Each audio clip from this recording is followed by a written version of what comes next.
This is my very first Geometry Dash level. It came out all the way back in July of 2018. And this is my most recent level. I think I've gotten a little better since then. Well, a few months ago I had an idea to revisit my first level and remake it from the ground up. What I didn't expect was that it would become potentially my greatest level to date. I truly put my heart and soul into this entire level, and because of that, there's a whole lot to discuss with the creating process. So, let's start with where it all began. Truthfully, I've thought about remaking my first level for a long time. The original level, named Turtle Smack for some reason, was a very unique level, and despite its clear flaws, I still genuinely felt the ideas I had for it held merit. Since releasing that level, I've created 43 others, and throughout them, albeit slowly, I've improved a lot. So, late this summer, I felt I was at a point in my creating skill where I could finally bring justice to this ancient relic. When starting a project like this, you usually want an overall theme in mind. Given the original level was black, white, and rainbow, and the song was an atmospheric EDM classic, Impulse by Garligan, I figured a vague space theme would be a good place to start. Back when I created Turtle Smack in 2018, themes were the furthest thing from my mind, unfortunately, though I definitely went for a vibe. I feel the level had a lot of climactic, atmospheric energy, despite how simple it is. This, of course, means I'm still without a totally coherent theme for my remake, so I did some brainstorming, and I thought a majestic, celestial theme would be a perfect fit, given how the original felt. With a new vision of this project slowly beginning to form, and motivation in hand, I began the decoration process. To start, the first part of the original level was a very dark ball part. It was empty, sure, but atmospheric, with glowy slope platforms and a few saws. To reflect this, I knew I wanted the surfaces of the platforms in this part to be just as glowy, so I started with some cool rainbow gradient lines and this simple but effective block design. This design doesn't really work with slopes, however, which the original had a lot of, so to represent those, I created these custom triangle structures. I then gave them some really clean movements and pulses using a spawn trigger setup to activate a simple animation. Given how simple I wanted this part to remain, even in the remake, I knew some cleaner designs and art would work well. I ended up making these very JF-esque giant saws to kind of replace the random saws I had once in this part, as well as some simple ground spikes with some low opacity blocks to go behind them. Very suddenly, the first part was looking really nice. Of course though, I still needed a background and some effects. This part of the song has these really nice long synth sounds, so to represent that, I created some glow on the top and bottoms, as well as some subtler glow on top of the fake ground to reflect the brighter glow on the part. I don't see creators doing this very often, but it creates an incredibly convincing light effect for ground glow. Before 2.2 this wasn't really possible, but thankfully we can make grounds invisible in parts now, so making fake borders for a part that we can place glow or other effects over is very easy now. From there, I moved on to some simpler effects. Firstly, I made these gradient trigger based indicators that look like they rotate on the Z-axis towards the background. This was done using 4 dots that follow corresponding rotating ones above the part, and using follow triggers, I made each side of the square rotate inwards on themselves with a little bit of a modifier on the X-axis. Then, when messing around with a particle trigger, I accidentally created this cool rainbow glow effect and used it for behind the orbs in this part, which I think looks pretty sick. With another particle trigger, I recreated the barely noticeable custom player trail from the original level, but this time the trail is very noticeable and I think it fits the vibe of the part really well. With this all done, however, the part was still missing a background. Given the space theme, a simple space background with some twinkling stars was the play. So, using 3 loops for making some of the stars fade in and out of brightness, an incredibly simple but atmospheric space background was done, and so was the very first part. The part overall is pretty open feeling, and one could definitely argue that it could have used a few more details, but I feel that the song and the original level both allow for more open and spaced out feeling in the part, and I think I represented it well. Lastly, I needed a cool transition into what would become the second part, so I made the whole star background shrink into a single point in the background before a circle scales up from it and 3 lines appear from the center using gradient triggers to get super precise angles, giving it kind of an energy explosion vibe, which I was so happy with. I never really try more traditional graphic design effects like this, but I thought this fit really well into the transition and I'm glad it turned out so nicely. Going forward from the first part already, the level was shaping up to be interesting. I haven't made a rainbow level in quite a long time, so getting to remake a completely rainbow level was a bit daunting. I worried quite a bit that I wouldn't be able to make something interesting with rainbow colors anymore, but after the way this part turned out, I was feeling a lot more confident to continue on to the second part. Before starting it, however, I had to do a bit of brainstorming. Firstly, I didn't even have a name for this level. The original was named Turtle Smack, which is an absolutely horrendous name since the level has nothing to do with turtles. I didn't want to give the remake a generic name though, and I felt I should still have a tribute to the original in the title somehow, so after brainstorming for a while with my chat on stream, North Luna came up with the name Caraspace. A carapace is the name for the outer shell of a turtle, and obviously since the level was space themed, just slipping an S into the word to create Caraspace was a perfect solution. I am so glad we came up with this title. I think it fits the level pretty well, and no one would ever guess it was a turtle reference upon hearing it. Amazing. Then it was on to the second part. In my first level, the drop began with a big screen flash and some red pads into a 4x speed wave part, and with it, the background turns completely white. For the remainder of the part, the background would switch from white to black intermittently, so I knew Caraspace would have to have some sort of background swapping mechanic for it to represent the original properly. With this idea in mind, I came up with a really neat effect to swap the background between white and black. Firstly, I set up an area scale trigger, which would follow this object above the part as it rotated down to where the player was inside the part. Then, covering up the background, I had an array of black circles, each placed one block apart, and I used the area scale trigger from before to say that whenever the rotating object got close to these circles, they would scale up to reveal themselves, turning the background black in a really cool scaling sweeping effect. However, a plain black background on its own isn't really my thing anymore, so using a trick with blending colors, I had an idea. In Geometry Dash, objects with a color that is marked as blending will act like light. So for example, if I placed this red blending object on a black background, it would show up as normal. But on top of a blue object, their RGB values would combine, and suddenly we have magenta. Then on a white background, it would be completely invisible. This is because you can't get a color brighter than white, so any blending objects would have their RGB values maxed out on top of it, making them essentially disappear against the background. This way, if I had every object in the background I make on blending, when the background is white it would be invisible, but when my scaling effect sweeps over the screen, the whole background would cover just the black dots and suddenly appear with a really cool transition. So that's exactly what I did. To build on the previous part's simpler space background, I created an extremely complicated space background, complete with 6 different kinds of stars, cool nebulous space dust, and moving glow pieces to create this super sick looking galaxy. For a while, I couldn't quite get it right, but after some tweaking that night after stream, I think I got it looking pretty nice. Next up were the block designs for the part. The original had really strange circular blocks for the wave part that rotated in and filled the screen. Recreating this was very tough because the idea is so fundamentally out there, but after a lot of trial and error, I came up with these pointy structures that basically do the same thing, but ooh, they have different colors now, so it's better. To fill some space in the white part, I also made these dashed line circles, which I think look a bit mediocre honestly, but whatever, it works. I've mentioned it before, but the idea for this level I had wasn't exactly space, but more so celestial. That theme sounds kind of vague, and when I first started this level, honestly it kind of was to me too, but there was one level I had in mind the most when trying to achieve this vibe. This level is Stargazer by Maplegay Gosu, an absolutely brilliant 2.1 remake of an older funny game level. There's a bright rainbow part in this level here that has the vibe I want. All of the art for it is very detailed while still being organized and circular with clear space theming. This, alongside the fantastic colors and cool space background, was pretty much my primary inspiration for trying out this kind of design and art style. As is evident though, I completely sucked at it. My first circle design I made for the white part was horrendous, but I wasn't gonna give up. I knew that eventually I could get used to this kind of aesthetic and make something cool, so I kept trying. Now that the formula for the bright white parts was established, I continued with the rest of the part. I added this rainbow glowy sine wave overlay I made in my previous level Jump Grinder to the bottom of the part, and it added a lot of much needed intensity for the drop, especially for the dark parts. Speaking of the dark parts however, I still needed blocks for this too. In the original level it was the same circular flat rainbow block design for the black parts, but most importantly the gameplay was way more structured. So, as to not make it completely boring, I decided I would keep the more structured gameplay flow, but maintain the speed and simply come up with a more standard block design for it. Now, I am not great when it comes to block designs. A lot of my designs in my other levels are really simple, usually consisting of just regular GD blocks with some details added. I've been trying to get better at designing my gameplay structures over time, and I suppose I've definitely improved comparing it to Turtle Smack. But still, when trying to do a more in-depth design, I was a bit out of my comfort zone. However, on stream, I got some very helpful tips from Subwoofer, and I started making something. I decided to use these new 2.2 gradient blocks as a base, and I layered it with some partially invisible tech blocks to give the ends of the surface blocks some cool, bright rainbow dots.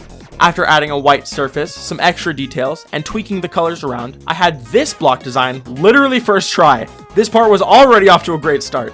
After messing with it for a while, I wanted some sort of circle design to accompany these orbs. I messed with some different ideas for a while, and none of them looked very good, which is right when Judd sent me a drawing of the idea they had for it. Oh! What? Judd just sent me the most amazing thing I've ever seen in my life. Judd, how'd you do that? They just sent me the best design, and it was what I will be doing. It was a simple idea, honestly, just 2 circles around the orb with some lines connecting the outer rings. I absolutely loved this idea, and thus began my arc of the thin line aesthetic, something I have never previously tapped into. It's easy to fall back on thicker blocks to fill space, but with this level I really wanted to try out a lot of stuff with thin lines, because a lot of creators I love have used them to amazing effect in the past. I just had to learn the ways. And of course, Judd's idea looked fantastic. This simple circle design on the orbs adds such an interesting depth of design into the part. This alone would inspire me to continue to try and use thin lines for a lot of the rest of the level. Even with all of this done, I still had a good bit to do for this segment of the level. In the original, the level changes a lot in between each part, more specifically with the gameplay. I wish I could say the designs changed up too, but nope. 2018 me was very content with using literally the exact same stupid rainbow curve block for every single part of the drop. Awe-inspiring, truthfully. However, I will give my old level some credit. In this robot part here, a planet comes down from the ceiling, and you get to briefly play on it as some spikes rotate around it. It's only there for a second, but with Caraspace I wanted to expand on that idea.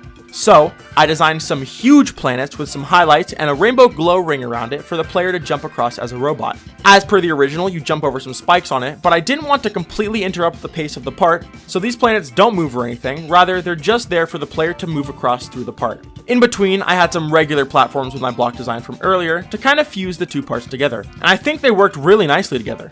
Later down the line, I had the idea too of adding black circles below the background layer so that you could see windows into the space background even during the white parts, and it ended up making the gameplay a bit clearer where I added them as well, which is a fun added bonus besides just looking kinda neat, and properly taking advantage of the unique background setup I had. After the brief robot part was a dual ship, and much like the original, it has the player flying around a large circle, this time just a saw, and more of the designs I came up with earlier.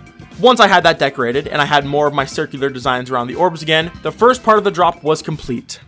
The second part of my remake couldn't have been going better. All of my designs looked nice first try, I loved the backgrounds I had created, the vibes were all there. The next part of the level posed a bit of a challenge, however. One flaw you'll start to notice in my level is that all of the block designs are the exact same. Every single one of them. Don't even ask me what I was thinking. This wasn't much of a problem at first since I could work with the original ideas a bit, but as I progressed further, my ability to work off the original designs dwindled since I obviously didn't want to make all of the designs the same in the remake. Nonetheless, the third part of the original Turtle Smack had the background fade into black, and this super radical rainbow rotating glow background instantly toggles on and the next part begins. Now this was something I could work off of. Using glow lasers like this used to be a very big habit of mine. I have made so many awful rainbow glow backgrounds in my day, it's honestly a bit shameful. But today was my opportunity to change that, because with enough patience, I had an idea for the craziest laser background I have ever made. I started with a simple idea, parallax. But the beams wouldn't quite be the main focus of it. Rather, I envisioned glow dots that formed a grid in the background moving on a parallax, giving the part some awesome depth. I also wanted to try to make some really neat looking gradient glow beams with the power of 2.2, so with like 5 gradient layers and a bunch of warped glow, I created this. It's really not that impressive looking unless you've ever tried to make one before, and in retrospect, I should have made the gradient more drastic, but whatever. It's subtle, but it looks good, so that's all that matters. I lined the beams properly and scaled them down around the camera center to make an initial parallax, since just repositioning the beams would look kinda off if I was really trying to sell the depth. With that done, I created some simple glow spheres to go along the path of the beams, and by measuring each distance between them out specifically to make a proper parallax, I made each layer follow the movement of an object on a collision loop. Since I used a collision loop and not a regular spawn loop, I could make the background speed up on pulses and it wouldn't offset it at all, since the collision block would just move faster while still resetting at the exact same point distance-wise. Neat! With this done, I did a bunch of group management using move to target functions on a move trigger so that I could make this sick transition out of the white part, and also so that I could make each layer bump up and down on each beat. A bit overkill, but absolutely worth it. Right as I was done, I thought the center looked a bit empty, so I tried using a dot matrix made up of these random tech blocks, and it worked perfectly. Awesome feeling having my idea work first try like that. But all of that was just for the background. I still had an entire part to finish. And that ended up proving more difficult than I thought. I went through several designs, all trying to go for the celestial vibe, but none of them quite looked right. I tried a variety of different colors, patterns, bases, and I struggled a lot finding something I liked. To be honest, I never really came up with something I totally loved, and these gradient surface blocks were straight up just a beta design I forgot to change, but the look I ended up going with the constellation surfaces and fractal rainbow pattern along the insides looked fine enough. I also spent way too long making a bunch of moon phases, as well as a huge set of custom runes, which were both planned for the block deco, but ultimately reused elsewhere. The moon phases, for example, I animated and used as orb deco actually. Other than that, a few pieces of air deco and one cool special animation for this big ball swoosh, the part was done. This part ended up being my least favorite overall, but it is what it is. I don't even think the part is awful or anything, just not my favorite. The next part, however, held a lot more promise. In the original Turtle Smack, this next part was arguably the most interesting of the entire level. With an absolutely atrocious transition, the player gets flung into a part that actually rotates in place, which is honestly a really cool concept. Unfortunately, in 2018, I didn't do it much justice. The gameplay is unbelievably janky, and fun fact, the rainbow gradient in the background of this part is 8,700 objects for a rainbow gradient. Not to mention it's not even smooth. I can't even pretend this was just a 2.1 thing, because in my last 2.1 level, I made a rainbow gradient with 100 objects and it looked perfect. So I was just stupid. To say the least, there was a lot of improvement to be done with an honestly really sick idea. So on stream, I began, starting completely from scratch with what could be potentially my most ambitious part of all time. It went horribly. On stream, I had absolutely no clue where to begin, so most of my efforts were completely in vain. It was all very overwhelming, attempting to brainstorm a part without being able to lay anything out in advance. I got a base down, and by the end of the stream, I at least had some cool rotating rainbow glow, as well as a vague idea of how I could carve out the blocks, but that was it. I ended stream on a pretty low note, unsure if I would be able to execute the great idea I had for this part in my head.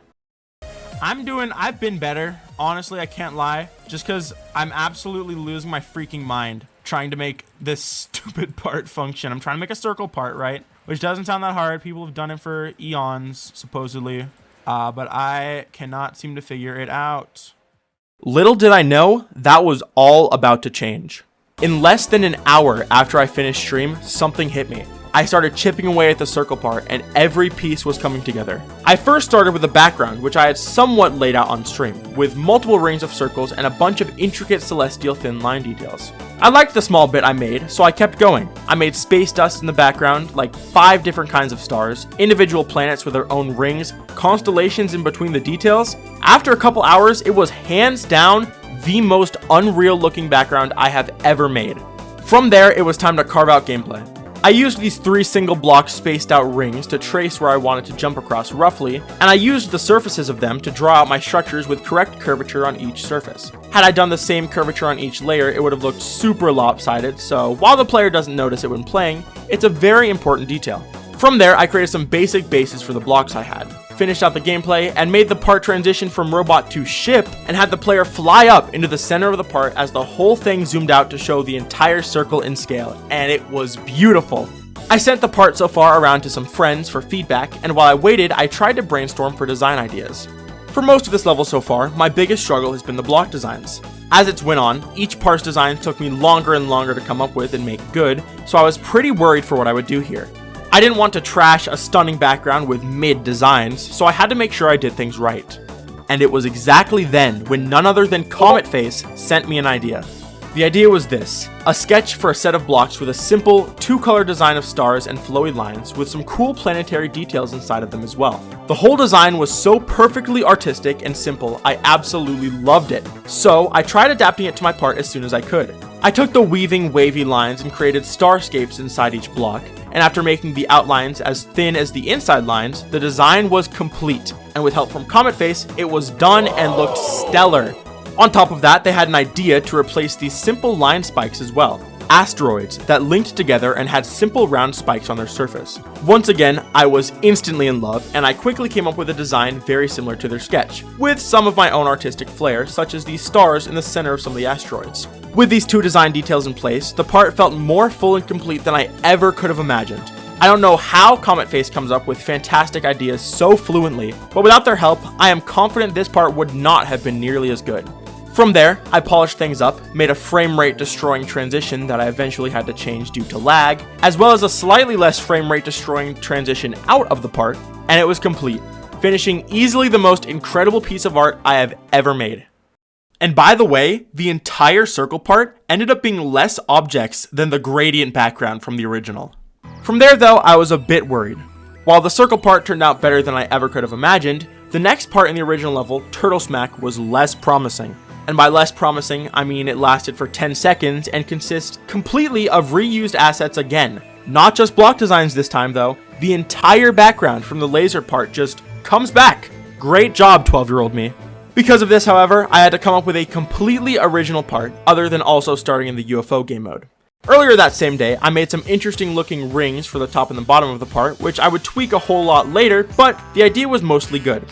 On stream, I tried out making a huge planet for the background, and I came up with a decently cool live updating shading effect using scale triggers, and despite how janky it was at first, it eventually looked pretty solid, so I kept it. It's honestly pretty simple. I have a giant circle using a dark color scaled down on top of a brighter colored circle around its own axis, using the relative rotation option on the scale trigger. Once this object gets to its halfway point of scale, I toggle it off and toggle in a new set of objects doing the exact opposite but on the other side, to make it look like the moon phase completes, ending in a full moon. I also tried making some art for stars orbiting the planet, but without making them have proper rotation, it looked super static and incredibly lame. Not a great start. However, I knew I liked the idea overall, so I continued to work. Originally, I wanted to have the stars rotate sideways around the planet like this, and my brilliant friend Alicia even came up with a setup to make it function mathematically, but with over 80 stars I had to make move, it was a bit overwhelming for me, so I ended up just making the ring flat, and it still looked cool. However, this still meant I had to make a follow trigger effect for 85 stars, meaning the end result looked like this. A stupidly massive 170 group behemoth of stars rotating in a perfect ellipse. Cool! I don't know if it's 3 hours of work cool, but it's cool. I originally stressed about how I'd make the stars disappear on the other side of the planet, but I ended up just cheesing it by using an area fade trigger to set all of the dots to go invisible once they move higher than this point. It's a little unclean at times, but so beyond worth it, and honestly looked much better than it should have. From there, I continued layering the background together. I added 6 more layers of space-related deco to the orbiting ring, thankfully without more complex movement, and I eventually came around to the idea of having more celestial ring-esque decoration for the center of the planet. After making it, I do think it's a bit visually busy, but with a waxing light effect, I think it ended up looking pretty neat. I then added some spinning rainbow glow, more excessively bright pulsing rainbow glow on the sides, and the background was, for the most part, done. Then of course, as is the scourge of every part in this level, I had to come up with designs, but this time I had an idea of my own. It was a simple concept, thin, tall structures with rainbow glow on top, and cool, bright spaceship button-esque dots lining the edges. I put these alongside the gameplay at first, and they looked alright, but something was definitely off. Later that night, Comet Face would once again help me out. They sent over this custom sketched out blueprint of how I could go about fixing it, and a lot of it was stuff I already had in mind too, to go absolutely freak mode with my structuring. To fill space, it was going to be a much nicer idea for the structures if, instead of just having long slopes along their sides, I made the sides curved to fit the big circles I had in the foreground, as well as adding some more curvature in them for extra flair. Following roughly what was in Comet Face's sketch, I restructured the entire part, and like a self-fulfilling prophecy, it looked fantastic. This was something I could absolutely run with for the remainder of the part. In the original level, the UFO part ends suddenly at this part here, and flashes the most atrocious end screen I've ever seen, and then ends. To say the least, I was not gonna let Caraspace go out like that. I didn't want to use the whole rest of this segment of the song, however, so I used a song trigger to cut it shorter and skip to the last 2 bars of this part of the song, and it worked pretty well. I set this part to be a mini ship, had the whole camera zoom out to show the background in full, filled out the structures, and the part was done. Now, my plan from the beginning was to have the level end at this point. I had the planet get super bright, scale up, and I even had an end screen in a custom font come in with a scaling animation. But I had a realization. While listening to the entire song in full again, one part of it really stood out to me. The ending. Most levels using this song don't get that far into it, and I thought it would make for a much more fitting sounding ending to a level that represented so much for me as a creator. I ended up sketching a little bit of an idea out for it, and I liked it so much I decided to make it happen. So, with some more song trigger trickery and a fake out transition, I began the extra, never before seen bonus part. I started it by making this giant circle scale all the way down to a tiny dot and stretch out into a line. This would be my fake out end screen essentially, but in the song, a synth starts pulsing again out of the silence. So in tandem, I have a rainbow center beam start slowly pulsing to full opacity, building up until the surprise new part opens up before your eyes. Making the fake out transition was the simple part though, and with it basically finished, I could start on what will become a very cute tribute part. My primary idea was that, matching with the bright sounds in the song, I would have constellations to represent 20 of my past levels, beginning to present, pulse in the sky to reflect my journey up to now, and then have the 4 final pulses be constellations representing my best friends I've met in the community, and then finally the end screen. I couldn't have thought of a better way to send off a remake of my first level. Before I could properly get into executing that idea, however, I need a background to actually put the constellations in. My original idea I had sketched out was pretty different, consisting of bluish abstract waves and stars floating by. But when in the editor, I wasn't really as much of a fan of it, so I decided to try out a sort of sunset vibe. I used a photo I actually took myself as reference, then I analyzed the colors of the sunset and I tried to match them in GD with a few layers of glow. And over the course of the part, I had them slowly fade darker and more pinkish in hue to represent becoming night. Just the colors alone turned out so pretty with the gradient thus far, but I also wanted to make 2 layers of mountains in the background, which does honestly sound a bit out of place for a space-themed level. However, I believe Judd interpreted it as coming back down to Earth from space, which I think is a really pretty way to see it, so sure, thank you Judd for validating my dumb ideas. Either way, I created some super simple mountains with a bit of shading, and slapped in another rotating thin line circle in the sky behind it, which was super abstract, but I think it looked great anyways. I also just straight up stole this star and cloud background from one of my previous levels, Love You Less, and it fit right in with the aesthetic of the part. With all of that done, and the background looking crazy atmospheric, I could finally craft the constellations. This, of course, meant I had to actually choose 20 of my past levels to make constellations, which was a bit tough since I have way more than 20 levels released over the last 6 years. But I narrowed it down to the needed amount and threw together some frankly ridiculous constellations. I was originally just gonna rough draft them when going through them the first time, since some levels were really hard to represent with a constellation. But I did what I could, and I think they ended up looking alright, despite some being pretty hard to identify as a player. If you're interested though, here are all of the constellations and the levels they are supposed to represent. After those were finished, I created constellations to represent some of my best friends that I've made through my time in the game, and finally I was onto the title. Seeing it all pulse to life in the background was honestly beautiful, and while having the camera stop and the player keep going was totally just an aesthetic choice, if you think about it, it could represent me continuing my journey even further. How cool is that? Despite so much of this final part being dedicated to the background sequence, I still wanted to come up with a design that looked nice alongside it, and this time I actually came up with it mostly on my own. I sent a video of the part so far to some friends once again, alongside an absolutely nasty beta design which I ended up completely scrapping. What I did have, however, were these lines coming off of the corners of some of the blocks, with more thin circles surrounding them. It was a very abstract idea at first, but that at least was something I knew I wanted to run with in some way, even if the end result wasn't clear to me yet.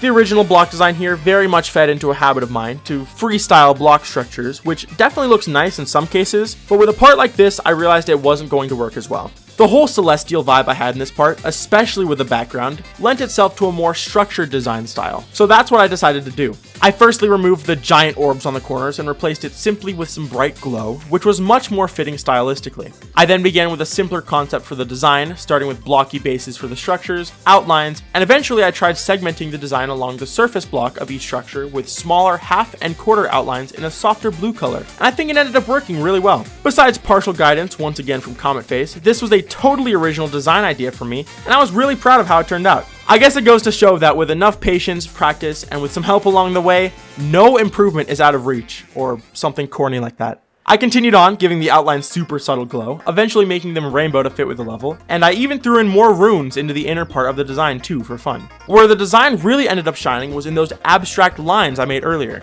I took this idea and totally ran with it, giving the lines a light background color, making them rotate, making their orbiting ring yellow, and making the contact points of it with a block design glow and flicker as well. I added subtle glow to the insides of the circles, added size variation for them, gave them rotating deco on the outside, and even gave some of the orbit rings stars for the lines to look at. And very suddenly, this abstract idea became somewhat grounded in the world I created.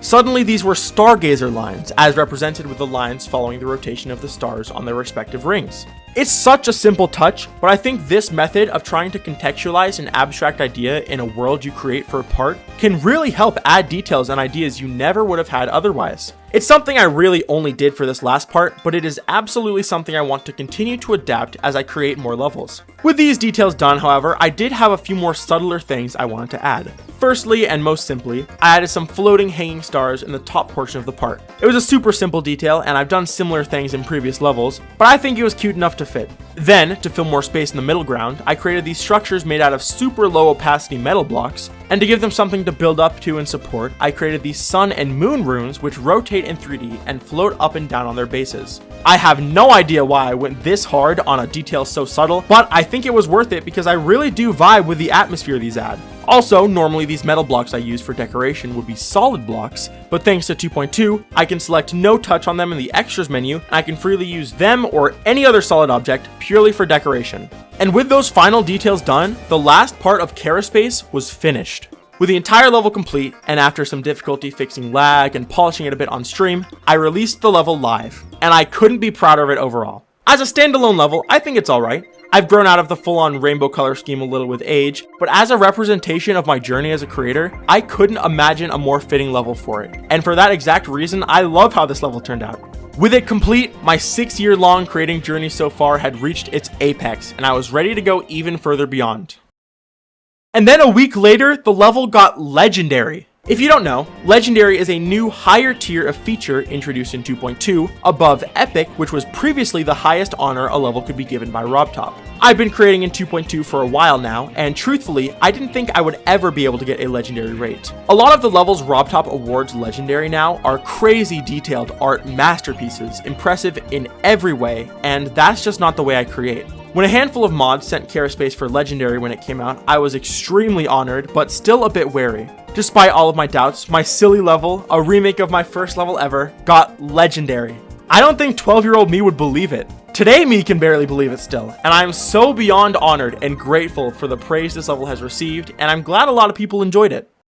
And that is Caraspace. Building this level was truly a great experience overall, and I hope you guys enjoyed going through it with me too. I've evolved a lot as a creator and as a person in the 6 years I've been creating, and I truly wouldn't take back a single second of my journey to get here. I'm not going to quit creating now or anytime soon, obviously, and I will keep on making quirky freak mode levels and videos for way more years to come. So I hope you guys enjoy them, and I hope some of you will join me on the journey. And subscribe if you enjoyed this video, because both making the video and the level itself take quite a lot of time, so subscribing would mean a lot to me.